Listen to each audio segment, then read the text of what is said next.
Hey, Hey, hello. Mis- Mr. Wumble, how are you today? I am well. How are you Tuesday?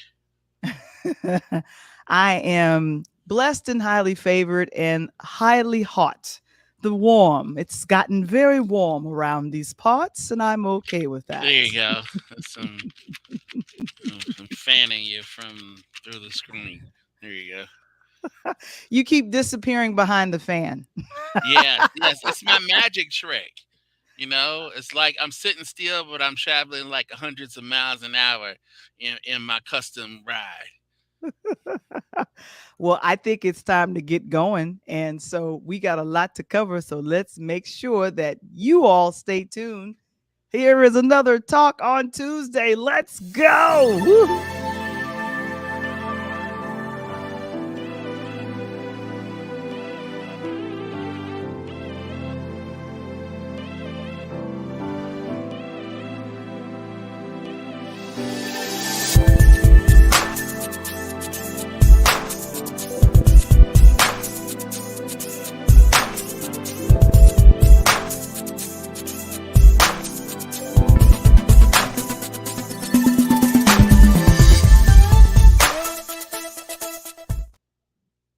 Da-na-na.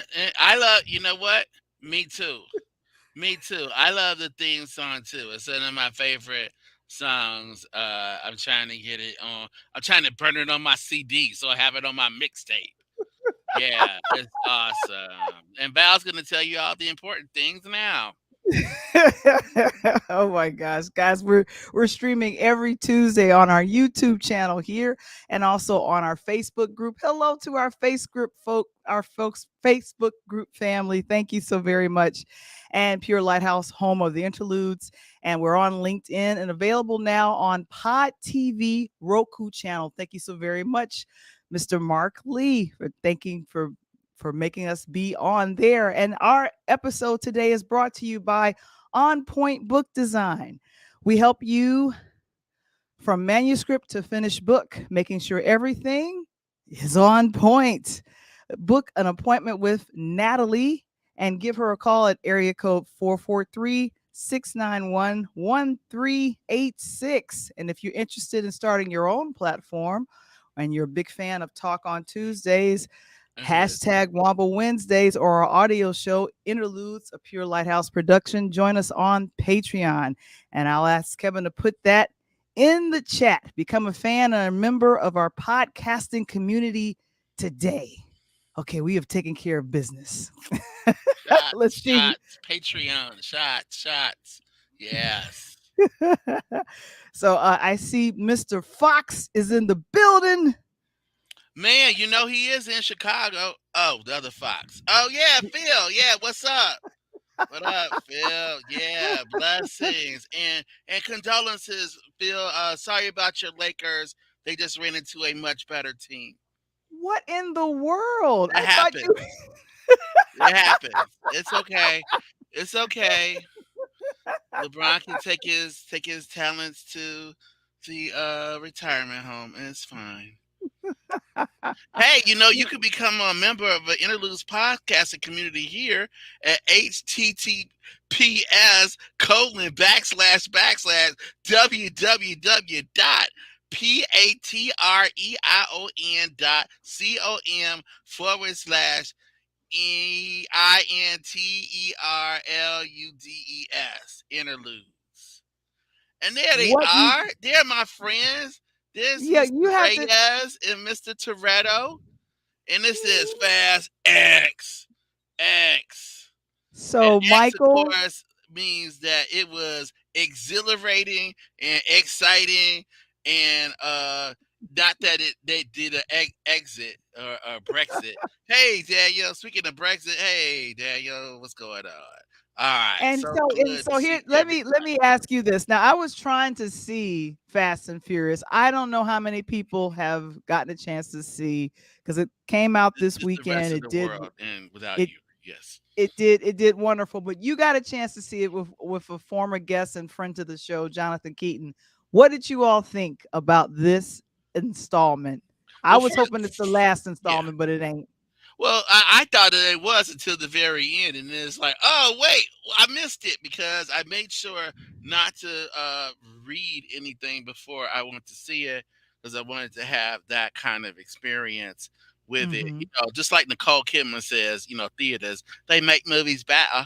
So that's how I went in, and this is something that I wanted to see. And if you want to see the movie, go see the movie in a theater. Do not wait for it to straggle on to Peacock streaming or Amazon, such and such. Don't watch it on your phone. Okay. Go into a theater. The sound is part of the experience. The big visuals on that screen, that's part of the the experience. And as Val said, I went to see it with a friend, extended family. We all went to see it. It's part of it's a communal experience, and that kind of takes us back to movies pre C19, right? Fast X pre C19, and this movie was completely insane. It was over the top. It made no sense at various times. It stuck to the storyline. It picks up where it kind of picks up where Fast Five, Mm-hmm. and also parts of Fast Nine. So if you are not rushing into all previous nine movies that lead into this experience, if you check Right. Fast Five, and also the last one, nine, F9. I think you're gonna get a really good indication of what's there on the screen. And The secret and weapon is Jason Momoa. oh, okay. This is And here's the thing I wanted to mention this just before the movie released, and I'm gonna go ahead and go to that picture. Ludacris, I believe, got what do you call it, a star on the Walk of Fame. Yeah, they paid the money so he could do some promotion. Good for him. But They pay for that. You know overall, they pay for that, right? obviously. No, no, So, no. Don't say obviously, Val the voice. Just hmm, because you know something, being in the entertainment industry, that a lot of people watching and listening to us don't know. That people hmm, pay for those stars. Sometimes they have, their fan base or clubs help to put it together.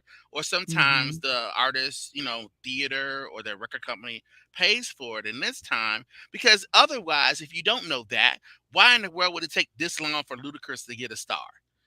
Right? Ludacris has been a star for what, almost 20 years, right? Ever since hmm, the very beginning of this franchise. He was, ripping up music. He certainly is one of those artists musically and now in theater and film. I mean, he deserves a star. So why now? Because it's promoting the movie. And the movie is right. great. Hmm. And so, here's the thing, and hopefully this won't be a spoiler, but I'll ask, how did Paul Walker's daughter do? I heard she had a cameo. Mm, okay. It's not a big Okay, deal. Yeah, I it's not a mean, big yeah, deal. yeah. Okay. So, right, yeah.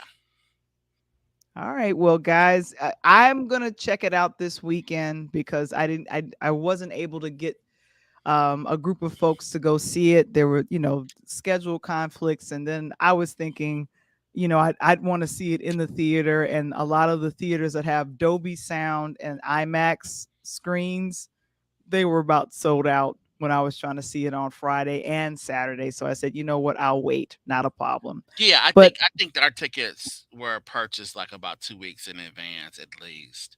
hmm, And it was pretty full in the theater. It's one yeah, of those experiences. I mean, there are not a lot of these types of movies. Val the Voice, you talked about them last week on the audio that's still available. If you haven't checked it out, please do. Interludes audio had to do with franchises, and one of the franchises you talked about was the Fast and Furious franchise. This is a reason for people to go to the theater. It is that kind of experience. And coming in, I didn't know that this was not the last in the series. I thought that everything was going to neatly wrap up, and when it In a did not, bow. and then when people who were presumed to be dead from uh, other installments in the series suddenly popped up and said, "Hey," it's like, what? What Mhm. now? I mean, I was jokingly talking to someone about how many of the people who have appeared in the Fast and Furious movies have gone on to be superheroes or appear in superhero Mhm. movies for both Marvel and DC, and they had to be at least five. Ranging Wow.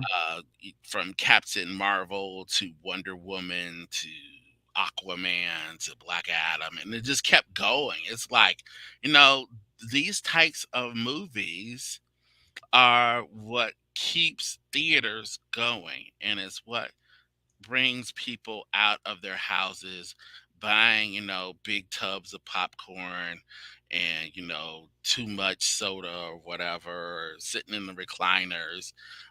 They really are they do really make movies better.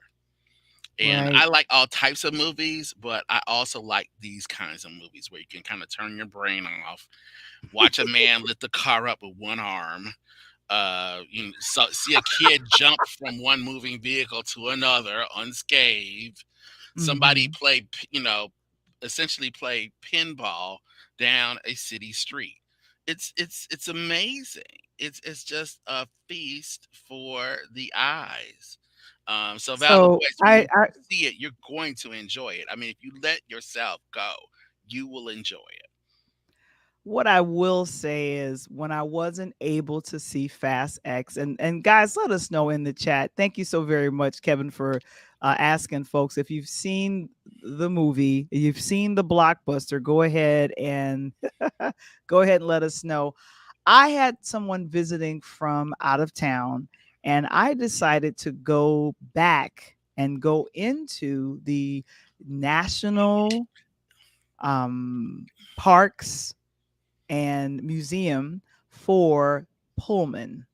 And I was really, it was really a beautiful day on. I think I went on Sunday, and it's literally it's a national monument and also a state historic site. And I'm putting in the chat our episode Men of Distinction, that's what it was called, Men of Distinction, and the Pullman Porters. And I brought someone was visiting. Literally, they had another 5 or 6 hours left here in Chicago. I had to take them over to O'Hare, which is way away from everything if you live in the city. And so I got a chance to go inside of the what do you call it, the museum. I'm going to go over here, and it was good education for me, and to really read about it. And it's like one section of the museum, Michael, where they literally highlight the Pullman porters. And it was good, that episode that we have. Your mom talked about it. We interviewed your mom, and she kind of let people in on all that the Pullman porters went through, and just kind of that era of time. And I want to say just coming into the Industrial Revolution here. And so I said, well, let me snap some pictures. I asked, could I snap pictures? And they were like, yeah, of course you can. But yeah, Michael, what do you think? Yeah, so Well, mhm. So the Brotherhood of Sleeping Car Porters, that was the union that was put together by A. Philip Randolph. Both my grandfather and great uncles at times were Pullman porters, the majority of which were based here on the south side of Chicago. They were African American men. They were able to, through their salary and through tips, kind of push their way into the economic middle class. They helped to kind of build up the city and do so many wonderful things that I've had opportunity to learn a lot about over the last year, teaching a brief class in African Americans in Chicago history. They were able to kind of help to forward the black media through the Mhm. Chicago Defender. They were instrumental in getting stories through the Defender to other parts of the country along their Mhm. routes.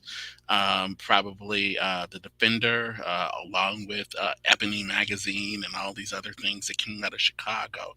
The Brotherhood of Sleeping Car Porters were instrumental in kind of distributing media before we had TikTok and Instagram and all the other platforms that we get to use now here with Interludes Extra. They also, through this union, the fact that these men were able to unionize, created really incredibly transformative political power. A Philip Randolph, who becomes the head of this union and it serves as its attorney, threatens at one point to march on Washington to Mm. to raise the wages and to put the agenda of Black America in front of then President the president at the time. He doesn't do it then, but waits and runs into this minister from Atlanta, Georgia later, who is Martin Luther King Jr. Martin Luther King Jr. and A. Philip Randolph, they dust off this plan that they had drafted before to go to Washington, and that turns into the '63 March on Washington. So the Brotherhood of Sleeping Car Porters, the Pullman Porters, this is the reason why it is Chicago's only national park uh, national park district museum in the city.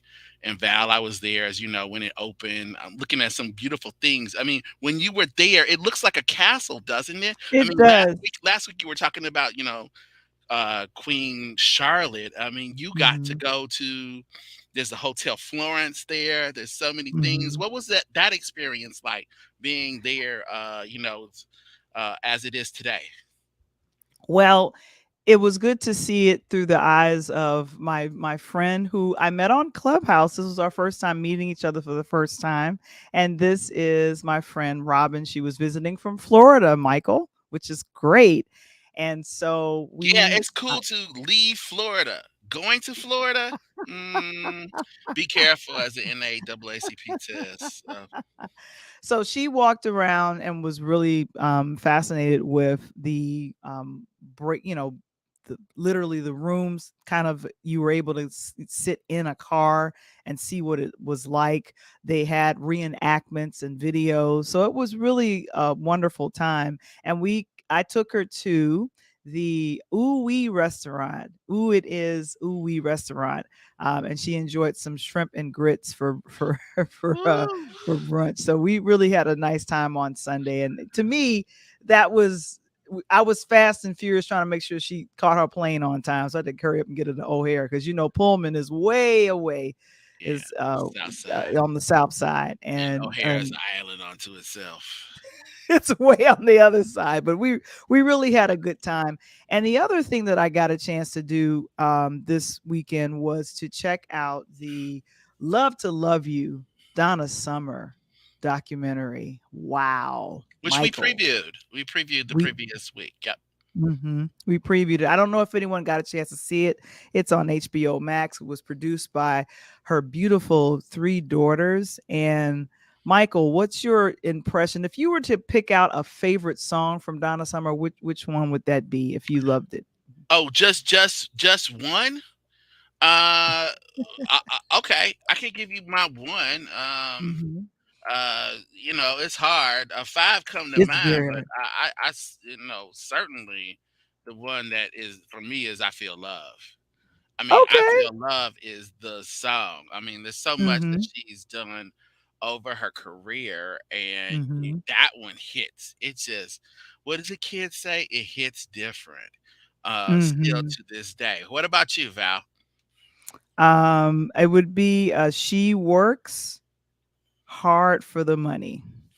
And I think it was uh I understood the one thing that I did understand is she unfortunately was not being paid correctly from Casablanca Records, and that really bothered me that you know this was a big push on MTV to get her music video on, all of these channels, and just to see all of the women represented, like all of the, you had the nurse, you had the construction worker, and she was, and I think she was dressed in like either a maid outfit or something.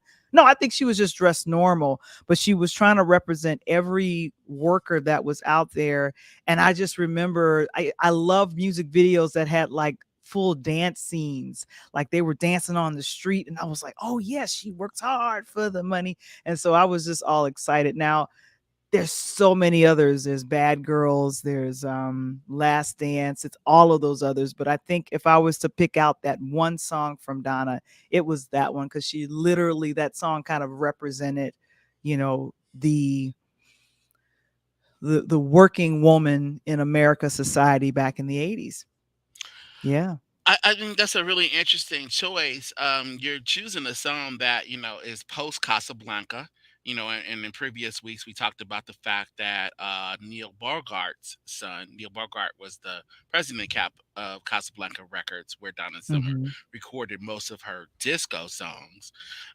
They came out with a movie of their own just recently to kind of tell their story, and then you Mhm. have this documentary done by a Oscar winning director, and it kind of tells her story. And there's some conflicting things there.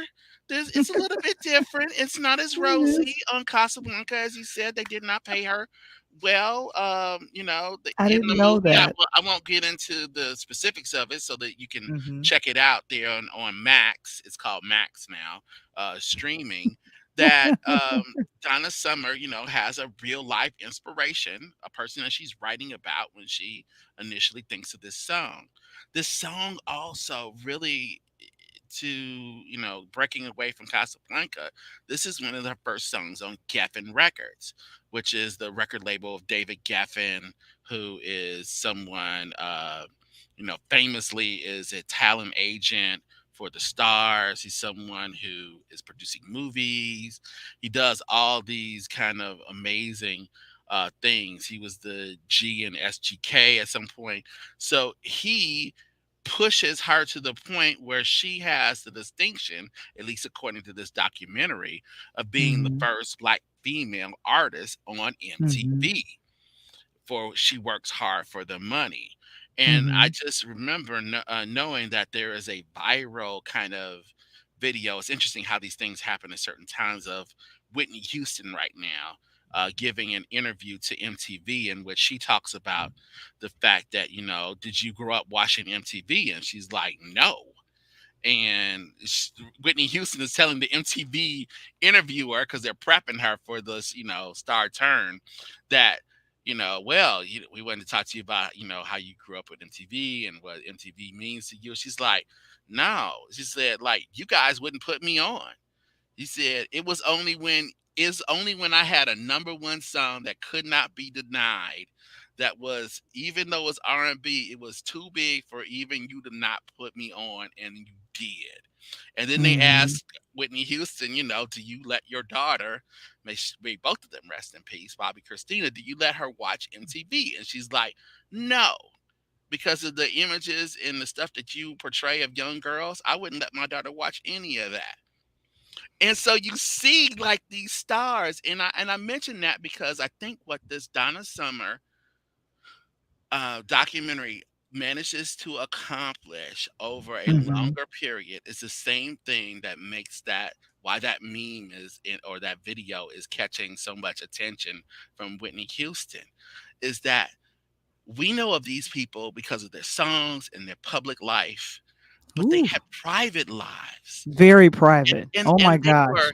and they prided themselves, no matter what Mhm. you might think, given their money and fame and all, but they prided themselves on being parents, being good parents, Mhm. being, mothering their children, and taking the time away and making sure that that was protected.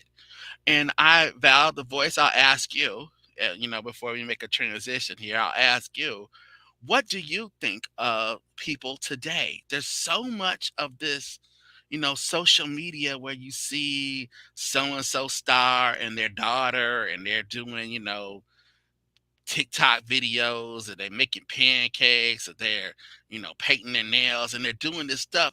And we are privy to all of this. But there's no way in the world Donna Summer would have let that happen.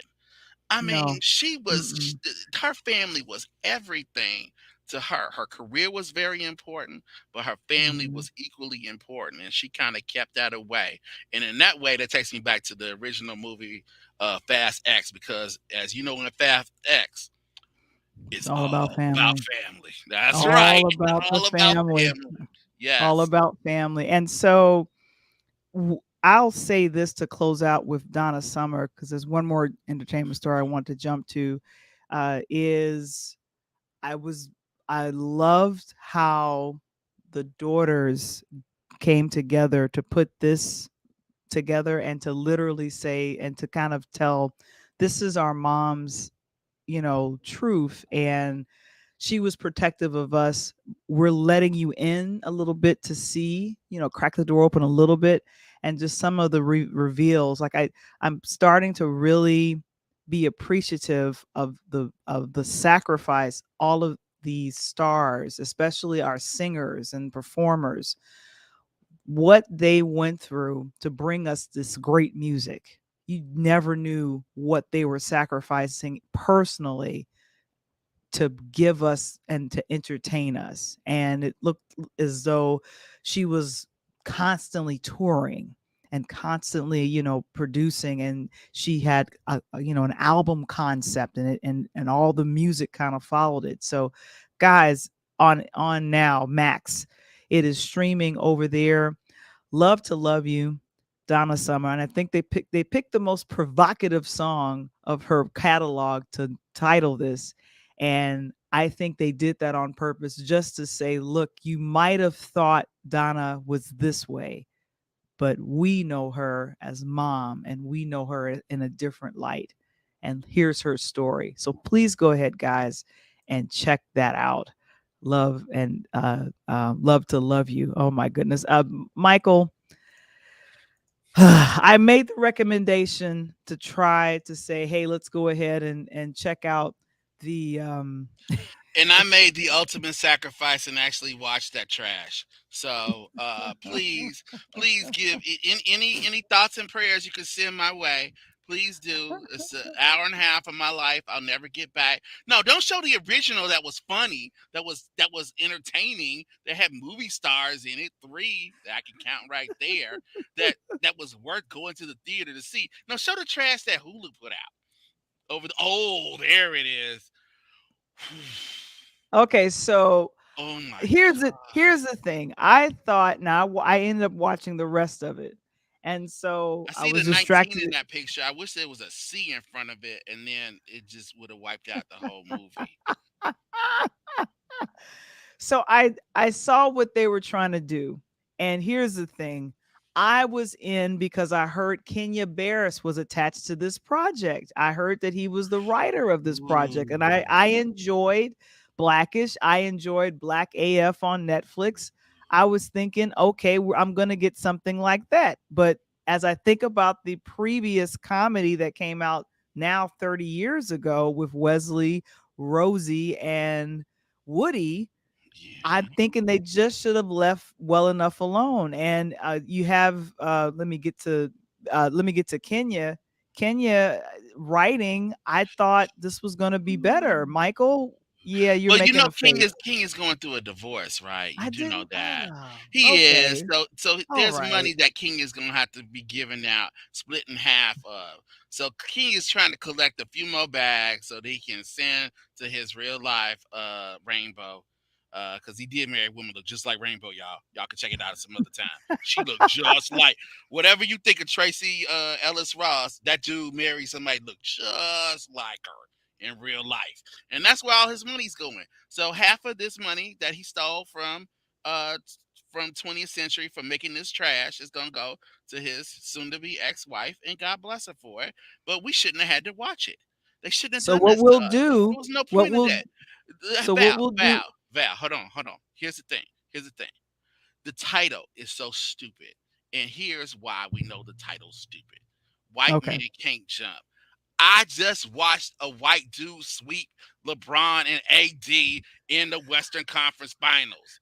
I bet he could jump. He could jump and block.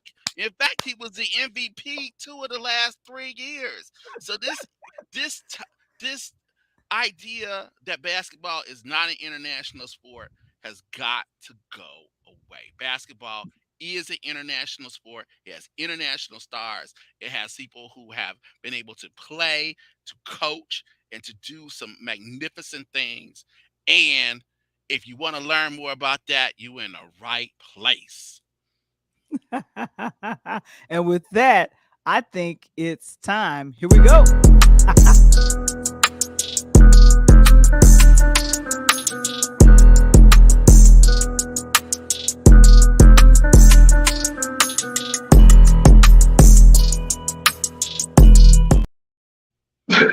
Man, that's my people right there. Whoa.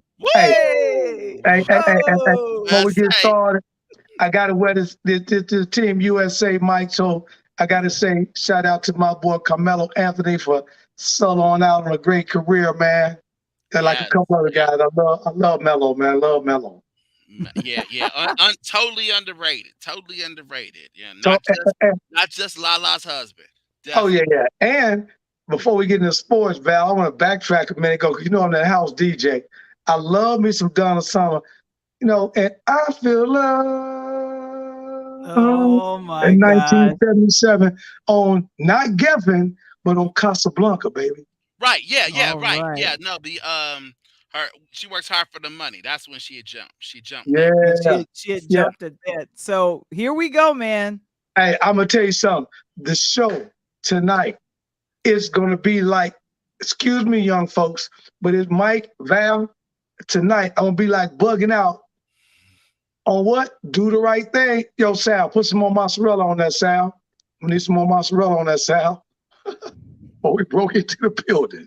I mean, no brother. They got no brothers on the wall. Yeah. Hey, we ain't got no brothers on the wall, man. What's So up, the brothers on the wall? what happened? Why did King LeBron get swept and his boys? What happened? What Well, happened? now, first of all, Val, I was arguing with this guy today because you cannot put it on King LeBron. First of all, LeBron gives him 30 in game 2, and then LeBron gives him 40 last night. What else do you want the King to do? He gave you 30, gave you 70 in 4 games, plus a little bit.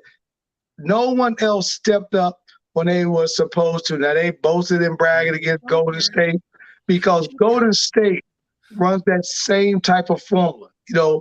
Golden State in LA, Los Angeles was able to bully ball, right? Anthony Davis down low, LeBron coming like a freight train. You had Reed spotting up, shooting the ball very well. So you kind of, had a little bit of everything going on. And Steph Curry them just kind of got smacked in the face. Now it goes back to what me and Mike was talking about before the playoffs started. I told everybody then, Joker don't have a ring. He don't have, and that's why he did like this after game 1. In Boston, LA, and Miami has rings. The only thing that's interesting in this is Jimmy Buckets, who should have been a Chicago Bull, go to Miami to play for the Godfather. And Val, you know what the Godfather is, do you? No, I don't know who that is. That's none other than Pat Riley. Patrick Riley. Yeah. Mr. Pat Riley. He's the Godfather. Okay. Hey, Pat Riley, what they called it. You know what I'm saying? That is opportunity. So now you got a different situation because you got a player in Jimmy Buckets who don't have a ring.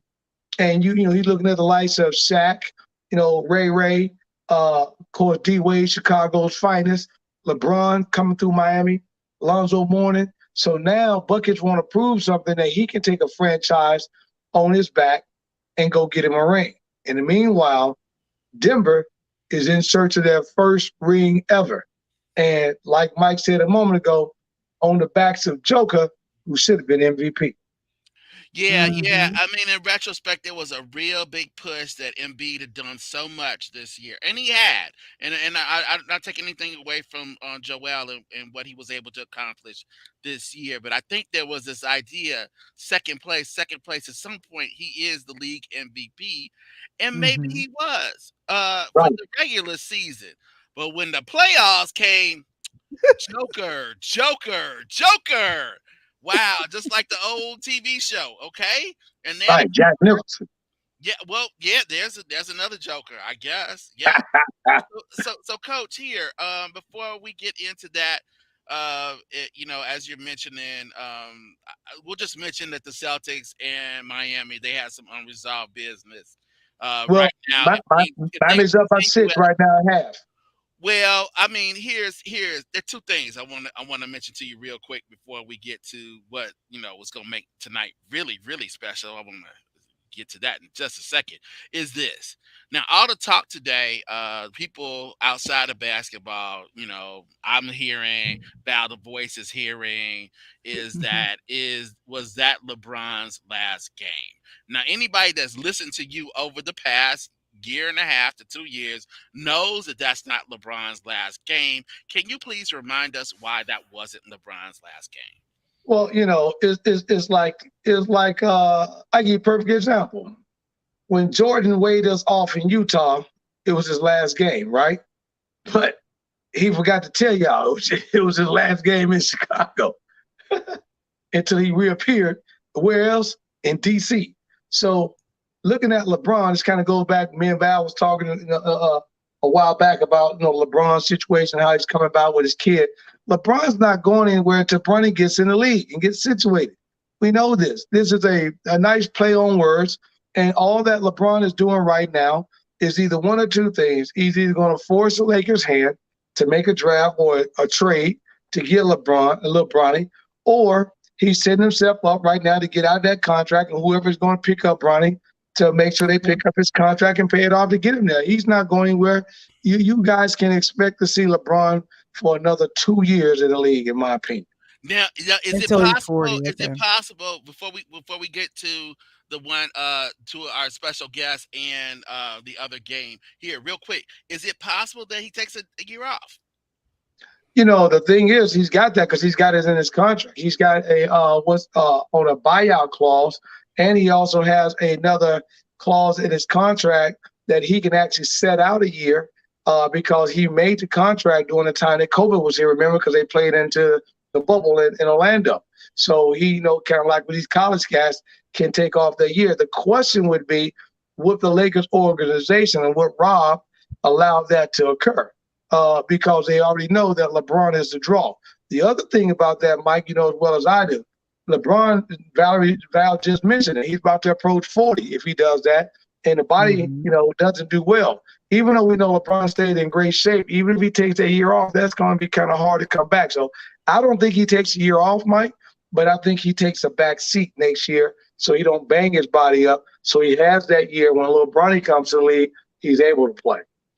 And one last thing before we get to our guest. So you told us, Coach, because you told us that we would expect to see the Nuggets and the Heat in the finals. It looks like it's coming to be. It's going to happen. When it does happen, because I think it's just a matter of time. Who do Yep. you got? Who you got? I'm still riding with Joker. I think that, he's hungry right now. I don't think that Miami has anybody. I love Bam. And as you mentioned a couple of times, me and you got into some discussions. Bam is not a big guy. Bam ain't no center.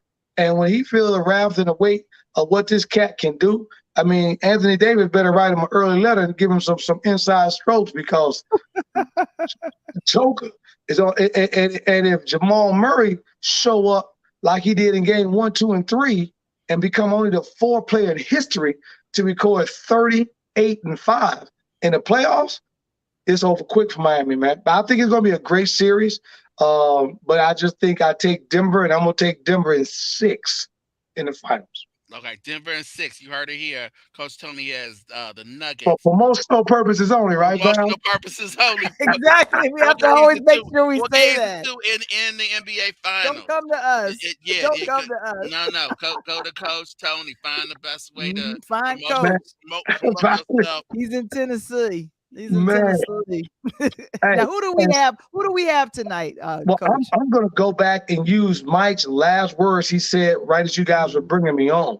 And that Mhm. is the opportunity, my boy, coming on tonight to talk about, as Mike mentioned, the international side of the house. We always talk about the NBA. We always talk about the kids that are one and done. We always talk about the guys that are going to the G League. Now, we've had my guy, Coach Travis McAvey, is my homeboy down across the border. And Travis came on, plugged us in. And now I got my boy, Coach Maurice Morrison, on the night with us with Black Sheep Sports Agency. And Mo, you know, I can't even fill his resume. 10 years overseas, 10 different countries, Mike, 10 countries. So you're going to have to ask him about some of that and have an opportunity to come out. And Mike, what you're going to love, he had an opportunity to go down there with your girl, Don Staley, at and play in South Carolina, baby.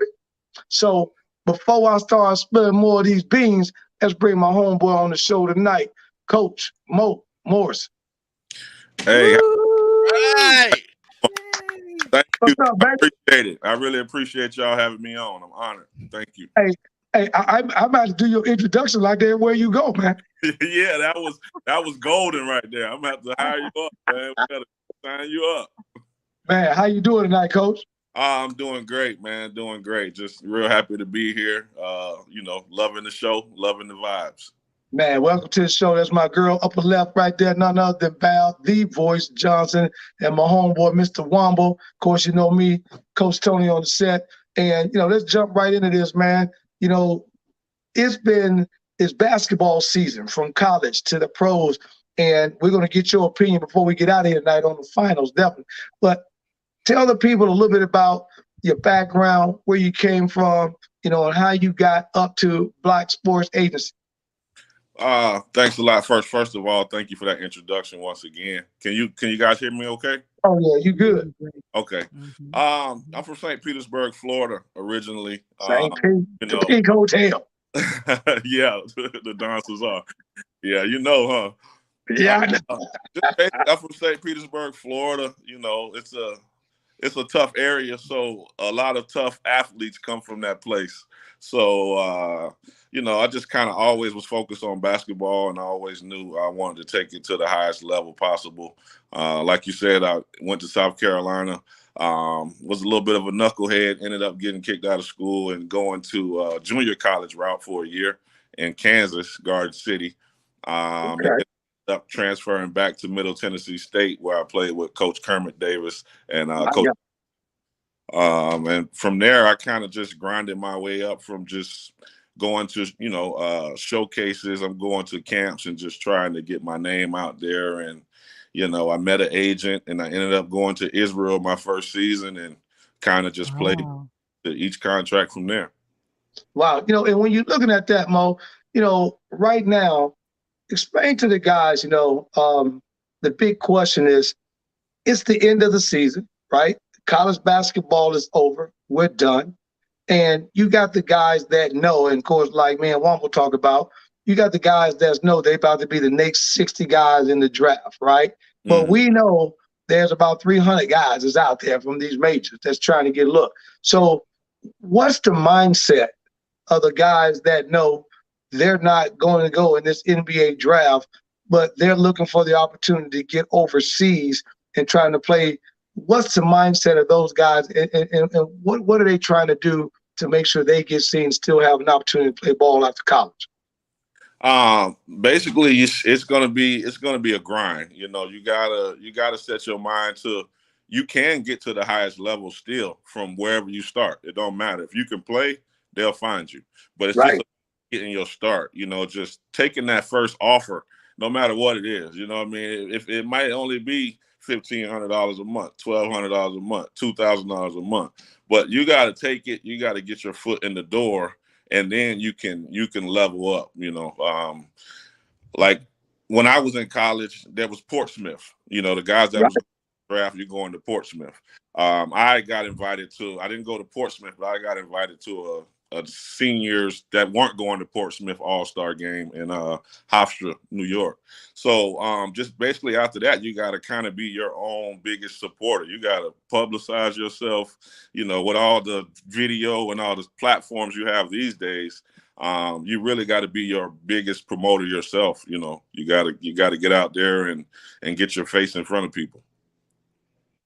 Yeah, and I know you are now over your own agency, and what kind of advice are you giving the young folks that you are now in a sense mentoring in as far as playing here and overseas? Yes, ma'am. I also coach as well, so I've just dabbled in the Mhm. coaching. This is my first year, so my mindset is to try to get their mindset to a point to where they can not only make it to the pros, but they can stay there. Because Mhm. the average guy overseas is only going to play about 3 years, so Right. like it's hard to get there, but it's even harder to stay. You know, sometimes you don't know what situation you're going into. You could have a GM that don't know. You could have a local who feels like he should be the guy. You know, your coach might not know. You still have to perform no matter what. It's no excuses. You know, I try to just get these guys to understand it's a tough business. This basketball business Mm. is very, very tough. You know, only the strong survive for real. Yeah. Oh gosh, Michael, you had a question? Well, I wanted to kind of throw it back to the opportunities here. Initially I was mentioning the fact that a movie like White Man Can't Jump doesn't need to be made. It was made at a time before the G League. It was made at a time before you had all these kind of overseas opportunities and all these uh, avenues for players, and you were able to take advantage of some of those opportunities. You're still involved. You have younger people that you're able to kind of talk to, serve as a role model, help them proceed in their careers. And I want to ask you, having had that experience, what are two lessons that you think that you would want to impart to people that Coach Tony runs into? Kind of these young kids that could go the Victor's way, or they could go John Morant's way. Right. What do you have to say to them that'll keep them kind of moving in the right direction? I would just tell them what my dad told me a long time ago. Like, there's always going to be somebody better than you out there. So you got to be ready to work. Mm. Um, Mm. there's somebody in the gym right now. So you really got to be honest with yourself and ask yourself, do you really want to put this dedication in? Like, when you're overseas, you're gonna miss family events. You're gonna miss birthdays. You're gonna miss graduations. You're gonna miss Christmas. Are you really Mm. ready for that sacrifice? Are you really ready for that life? A lot of guys get over there and then, they're complaining, or I miss my Mm. family, or I don't want to go to practice. I don't understand that. You only have to go to practice one time, maybe two times all day, and you're getting Right. paid to do it. So there's people that would just kill to have your position. So you always got to keep that mindset of staying hungry no matter what. Even when you score Mhm. 30 points, guess what? Now you're on the scout report, and everybody's going to be trying to stop you. So now you got to work twice as hard to get those 30 points. So Right. if you get relaxed, you get complacent, they'll be sending you home. Yeah, they'll Yeah, be. I gonna say, Mo, let's keep it real with the people too. You're talking, giving up some game and giving up info for these guys. The big difference, Mike, and I don't know about, I don't know if you know, as you're in the international markets and you're working for these teams, Mo put it on the head a moment ago. At any given time, unlike the NBA, overseas can send you home. So let's say you have a good game Friday night, and then you have a bad game Saturday, and the owner or one don't like it, they can put you on that plane come Sunday or Monday or whatever. You can be out there. I just had a situation with a young lady like that. They didn't like the situation that happened on Friday night. Didn't think that she did what she had to do. And my man came in her room, snatched her living quarters from her, And the mother called me, and we had to get her to the American Embassy, and for 2 or 3 days. And it was scary getting her back. So it's not like being at the States. And so when coach say, these guys get overseas and, they're going to miss their family, they're going to do something, it's a different culture. You got to think about other people coming to the States. Now you're in their territory, got to learn their culture, their language, and how they move, and all that. So it becomes a little bit different. Now, Mo, you talked about like getting these guys overseas. Tell us a little bit about the camps and the clinics and stuff that you have to kind of help those guys out. And I think you got one coming up in Tijuana pretty soon, right? Yes, Wow. sir. Yes, sir. Me and Val and Mike, we're going to be there. We're going to do the show live broadcast. I go to TJ. All Yeah, right. no worries. Tijuana. TJ. Yeah, sure. Yes, sir. Tijuana. I like I host events for guys who have talent but may have fell through the cracks.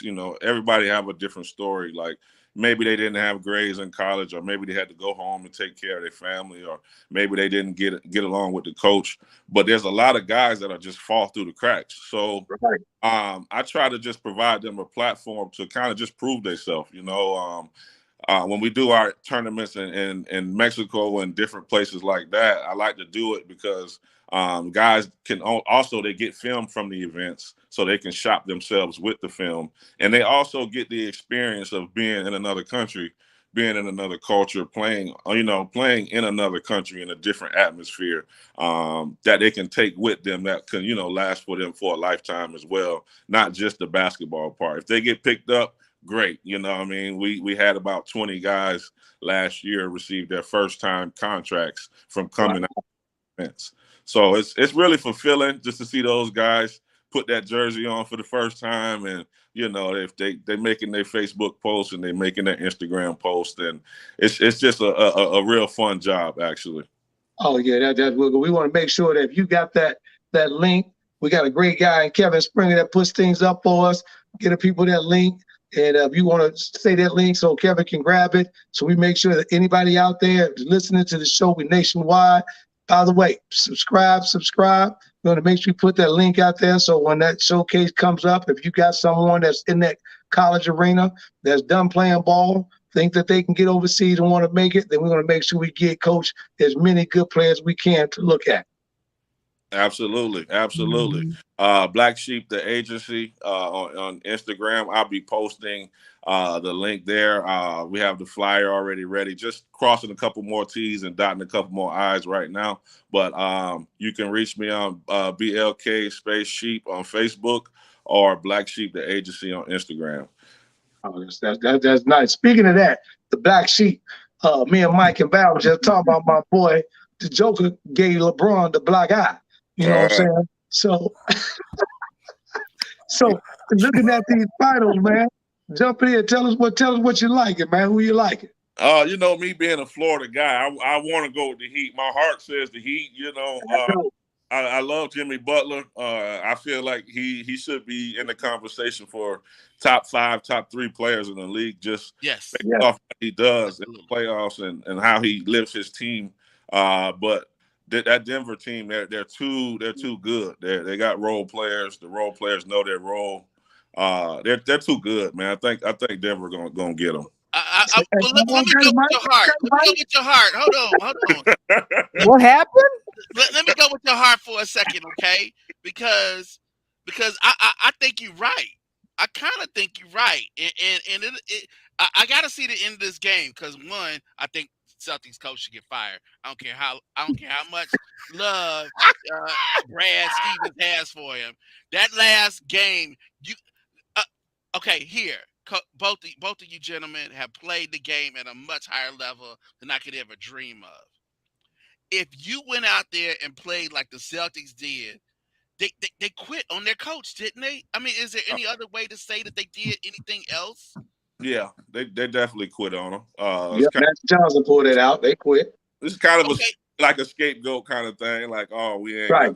Got our. Okay, so if you can quit on your coach in the playoffs trying to get to the finals, why would I ever trust this guy with that group of players again?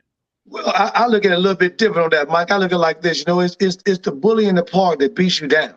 And you're trying your best to beat him, but you just can't. And every time you get the ball, you shooting jumpers, but he playing like your daddy and just bagging you down to the post. There you go, coach. He bagging you to the post every time. So when you're looking at Mutz, man, he's a young coach. He got a chance to take over from a difficult situation that he was thrown into Boston, right? On the situation. Yeah. And so they was giving him a year to prove himself. He bounced into the playoff last year, takes him all the way down to the final, did everything he's got to do. Now he's given a contract. I don't think that Danny Ainge is going to snatch that job for him that quick, because Danny understands he's a young guy. He's still developing as a coach. And I think it's Coach Tony, you know he shouldn't be there.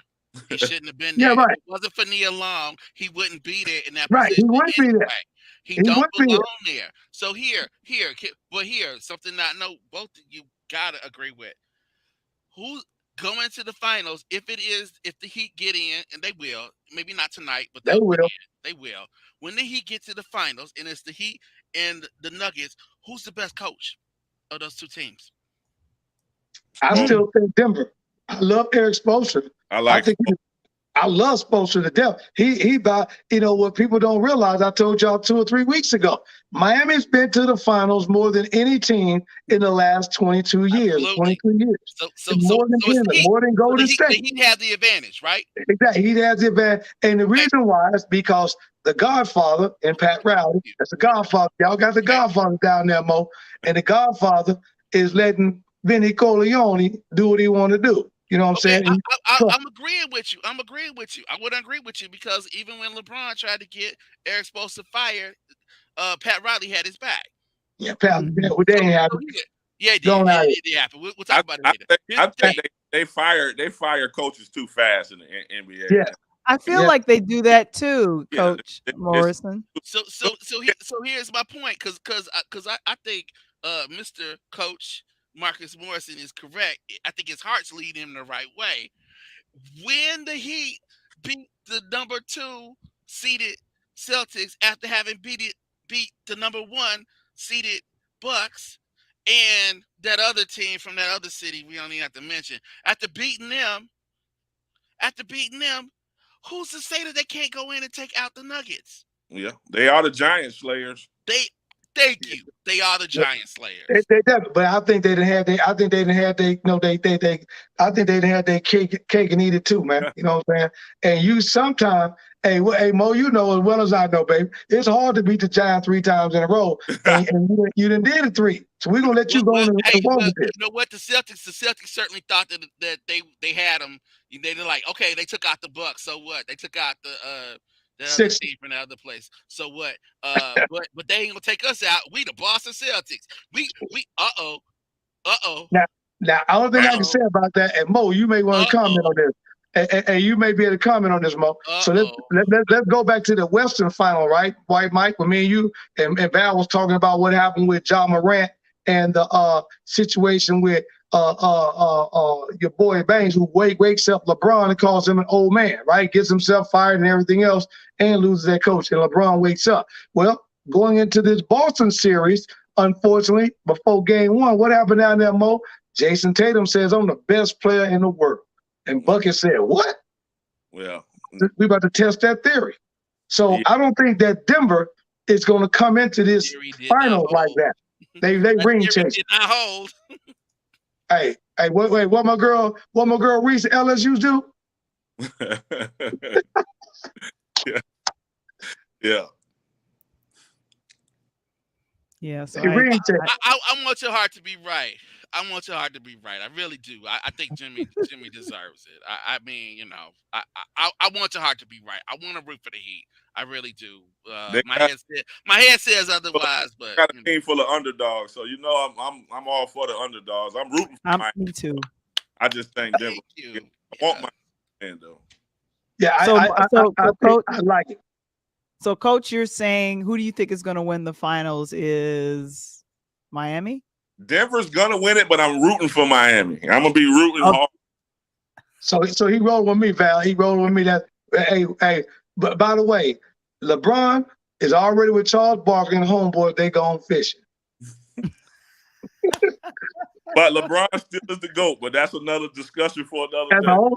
Hey, we got to bring you back on the show with that discussion, man. Because You messing with three Chi-Town people right here. We know who the real goat is. Yeah, we It's know who the MJ. real goat is. Hey, I got to Yeah. get me back on the show. Oh. That's why I had to say, Ron. When you get to the finals, you gotta win. So Right. yeah. Get to the finals. You gotta come up. And by the way, on that, Mo, we don't play 7 games. We only play 6 in Chicago. Okay, okay, okay, Oh okay, my gosh. okay.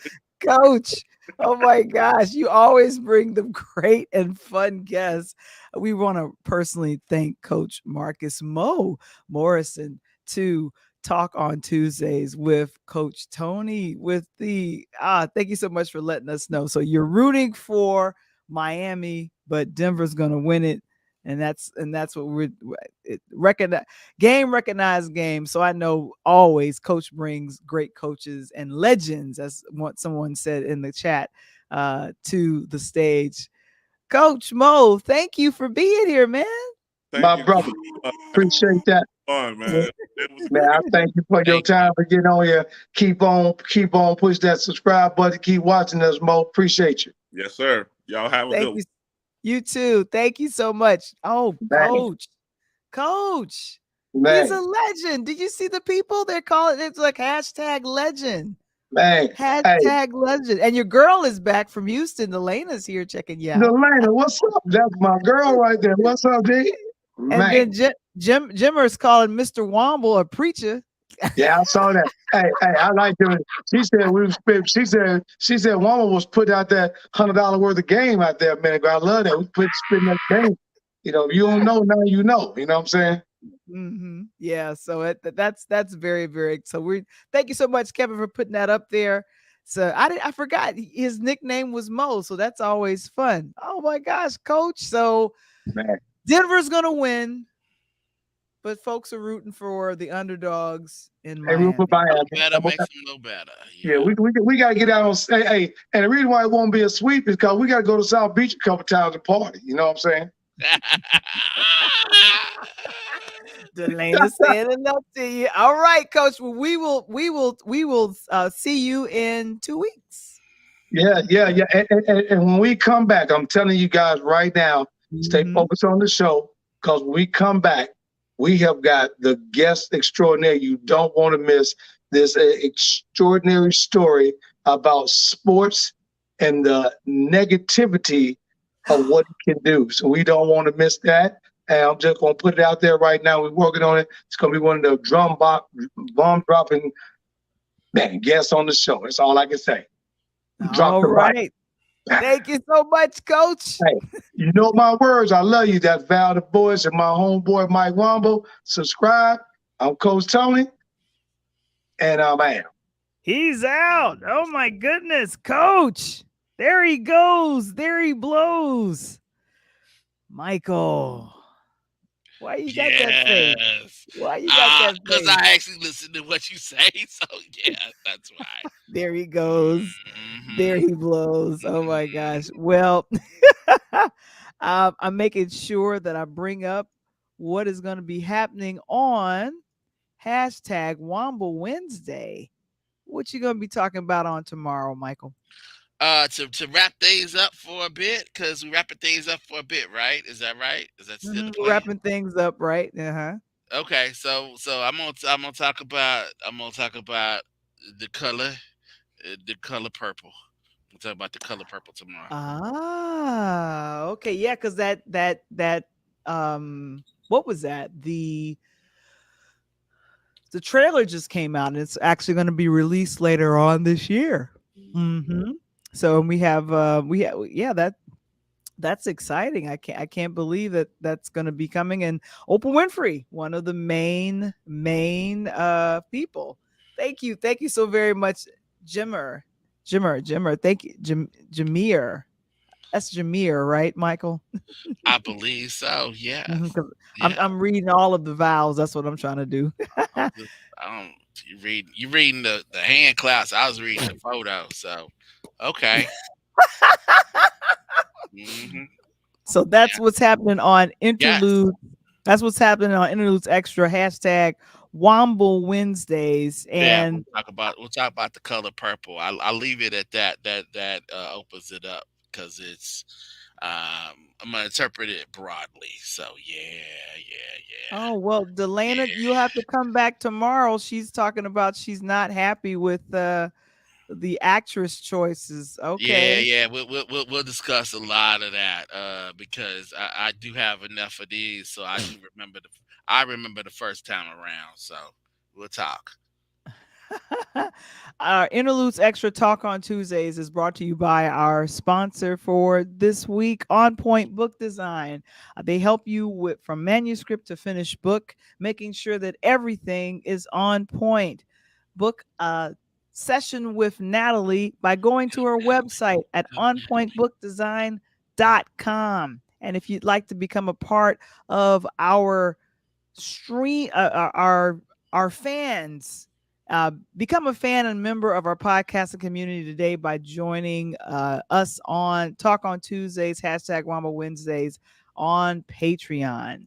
And I'm getting prepared for Black Music Month on next month for June. And I can't believe it. Gosh, we're coming up on 3 years of us doing this platform, us doing Interludes, Pure Lighthouse production. So I have a lot coming up in June. So I needed a break. You needed a break. So we'll be here tonight. Hashtag Mama Wednesday We will are be here tonight. there. Yes. We're here tonight. Job done. And then he's done. And then we'll be back in June. Oh my gosh, Michael. This was a great show.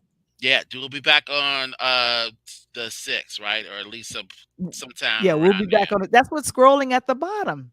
Good. Well, you didn't say the actual day, so Well, like sometime in June. it Like, takes a minute for the date to roll through. See, the date is coming up right now. well, that's a beautiful thing. What's your name, Mr. Womble? My name is not Val the Voice Johnson, and yours is, and this has been Interludes Extra Talk on Tuesday with Coach Tony, myself, and Val the Voice Johnson. We'll catch you guys in 2 weeks in June. Have a great one. Love you. Peace.